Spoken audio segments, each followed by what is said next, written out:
Hi welcome to my channel V K vlog. നമുക്കൊന്നൊരു ഗരം മസാലപ്പൊടി ഉണ്ടാക്കി നോക്കിയാലോ. അപ്പോൾ വീഡിയോ കൂടെ പോവാം.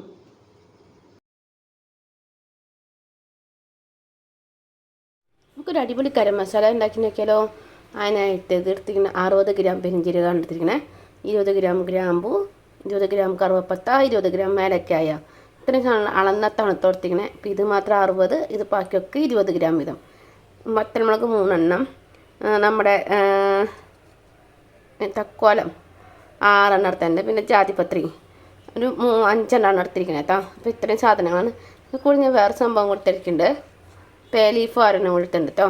നമുക്ക് ഇതൊക്കെ ഒന്ന് വറുത്തെടുക്കണം. പറയാൻ വിട്ടുപോയി, ഇതൊക്കെ ഞാൻ കഴുകി ഉണക്കിയെടുത്ത മസാലകളാണ് കേട്ടോ. എല്ലാതും ഏലക്കായ വെച്ച് ബാക്കിയെല്ലാം കഴുകി വെയിലത്ത് വെച്ച് ഉണക്കിയെടുത്തതാണേ. ഇതാ ഒരു പാത്രം വെച്ചിട്ടുണ്ട് കേട്ടോ, ഒരു ഫാൻ വെച്ചിട്ടുണ്ട്, ഇത് ചൂടായിട്ടുണ്ട്. നമുക്ക് ഇതിലേക്ക് നമ്മളെടുത്ത മസാലകളൊക്കെ നമുക്ക് ഇട്ടെടുക്കാം. ഗരം മസാലയ്ക്കുള്ള സാധനം ഉണ്ടല്ലോ, അതെല്ലാം ഇട്ടെടുക്കാം. അപ്പം നമ്മുടെ പാത്രം ചൂടായിട്ടുണ്ട്. നമുക്ക് അതിലേക്ക് നമ്മുടെ പെരുംജീരകം, അതായത് ഗരം മസാലയ്ക്ക് വേണ്ട ആദ്യത്തെ ഇനമായ പെരുംജീരകം നമുക്ക് ഇട്ട് നന്നായിട്ടൊന്ന് വറുത്തെടുക്കണം കേട്ടോ. എന്നുവെച്ചിട്ട് നമുക്ക് കുറച്ച് കാലെടുത്ത് വെക്കേണ്ടതല്ലേ, അപ്പോൾ വറുത്തെടുത്ത് വെച്ച് കഴിഞ്ഞാൽ നമുക്ക് കേട് കൂടാണ്ടിരിക്കും. അപ്പോൾ നമുക്കിതൊന്ന് നന്നായിട്ടൊന്ന് ഇതിൻ്റെ കളറും മാറും, അതുവരെ നമുക്ക് വറുത്തെടുക്കാം കേട്ടോ. നമുക്ക് പെരുംജീരകം വറുത്തെടുത്ത് തരാം.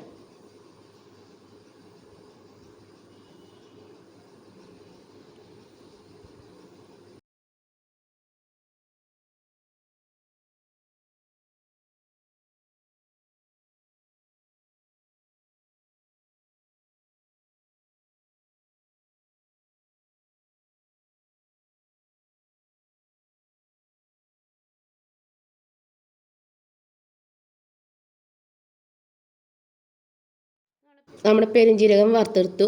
ഇനി മറ്റുള്ള എല്ലാതും നമുക്ക് ഇതുപോലെ വറുത്തെടുക്കാം കേട്ടോ. അതായത് എല്ലാം കൂടി ഇനി ഒരുമിച്ച്, ബാക്കിയൊക്കെ ഞാൻ ഇനി ഒരുമിച്ചാണ് കേട്ടോ വറുത്തെടുക്കണേ. അതായത് നേരത്തെ പറഞ്ഞ പോലെ നമ്മൾ പറഞ്ഞ പോലെ ഏലക്കായ, ഗ്രാമ്പൂ,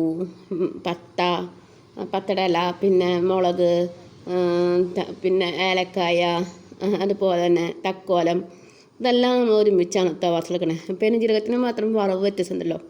അപ്പോൾ ഇത് ബാക്കിയെല്ലാം സെയിമായിട്ട് തന്നെയാണ്, സെയിമായിട്ടല്ല എന്നാലും നമ്മൾ ഒരുമിച്ച് വറുത്തെടുക്കാം. അപ്പോൾ എല്ലാതും ആവാനായിട്ട് കുറച്ച് ടൈം മതി. ഇങ്ങനെ വറുത്ത് വയ്ക്കുന്നതിൻ്റെ ഗുണം എന്താണെന്ന് വെച്ചാൽ നമുക്ക് കുറേ കാലം നമുക്ക് പുറത്ത് വയ്ക്കാൻ സാധിക്കും, അങ്ങനെ കേട് വരില്ല. അങ്ങനെയൊക്കെയാണ് ഇതിൻ്റെ ഗുണങ്ങൾ കിട്ടുക. അപ്പോൾ ഇത് നമ്മളെപ്പോഴും എടുത്ത് വയ്ക്കുമ്പോൾ വറുത്തെടുത്ത് വയ്ക്കാൻ ശ്രദ്ധിക്കാം കേട്ടോ. അപ്പോൾ ഇതെല്ലാം കൂടി നമുക്ക് വറുത്തെടുത്ത് വരാം കേട്ടോ.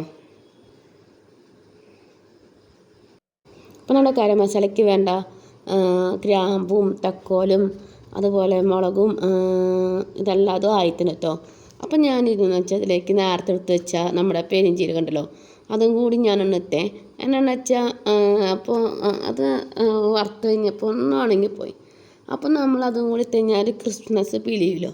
അപ്പം ഞാൻ അതും കൂടി ഇതിൻ്റെ കൂടി ഇട്ടിട്ട് ഒന്ന് ചെറിയ രീതിയിലൊന്ന് വഴറ്റിയെടുക്കണ്ടേ.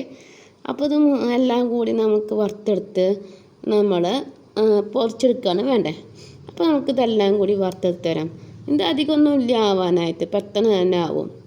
ആക്കിയെടുക്കണം. നമുക്ക് എന്തിൻ്റെ കൂടെ വേണമെങ്കിൽ നമുക്ക് യൂസ് ചെയ്യാം. ചിക്കൻ കറി വയ്ക്കുമ്പോഴും അങ്ങനെ ബീഫായാലും, അതുപോലെ മീനിൽ കൂട്ടില്ല ചിക്കൻ, ബീഫ് എന്നിവയ്ക്കൊക്കെ നമുക്ക് ഈ ഗരം മസാല നമുക്ക് ഇട്ട് കൊടുക്കാം കേട്ടോ. അപ്പോൾ നമ്മുടെ ഇതായിട്ടുണ്ട്. നമുക്കിത് വേറൊരു പാത്രത്തിലേക്ക് മാറ്റിയെടുക്കാം കേട്ടോ. എന്നിട്ട് ചൂടാറിയിട്ട് നമുക്ക് പൊടിച്ചെടുക്കാം.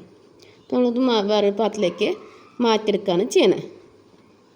ഇതിന് വീഡിയോയ്ക്ക് അനുസരിച്ച് ഇതിൻ്റെ സംസാരം വരാൻ വൈകണമെന്ന് വെച്ചാൽ ഇത് സൗണ്ട് വേറെയാണ് കേട്ടോ കൊടുക്കണേ. വീഡിയോ എടുത്ത് കഴിഞ്ഞാൽ തന്നെ സൗണ്ട് കൊടുക്കണം, അതുകൊണ്ടാണ് കേട്ടോ, വേറെ ഒന്നും കൊണ്ടല്ലേ, സോറി കേട്ടോ. അപ്പം നമ്മുടെ ഗരം മസാല മിക്സിയിലിട്ട് പൊടിച്ചെടുത്ത് കൊണ്ടുപോകണത്തിന് കേട്ടോ. നല്ല നൈസായിട്ട് തന്നെ പൊടിഞ്ഞ് കിട്ടി. ഇത് നമുക്ക് വേറെ കുപ്പിയിലാക്കി സ്റ്റോർ ചെയ്ത് വയ്ക്കാം കേട്ടോ. ഞാനൊരു ടിന്നിലാണ് എടുത്ത് വെച്ചിരിക്കുന്നത്, ഇതുപോലത്തെ ടിന്നിലാണ്. അതിലാണ് ഞാൻ സ്ഥിരം ഗരം മസാല വയ്ക്കാറ്. അപ്പോൾ അതിൽ തന്നെ എടുത്ത് വെച്ചു. അപ്പോൾ എല്ലാവരും ട്രൈ ചെയ്ത് നോക്കണേ. അപ്പോൾ ഇതാണ് കേട്ടോ നമ്മുടെ ഗരം മസാലയുടെ റെസിപ്പി. അപ്പോൾ എല്ലാവരും ട്രൈ ചെയ്ത് നോക്കുക. അഭിപ്രായം കമൻറ്റായിട്ട് രേഖപ്പെടുത്തുക.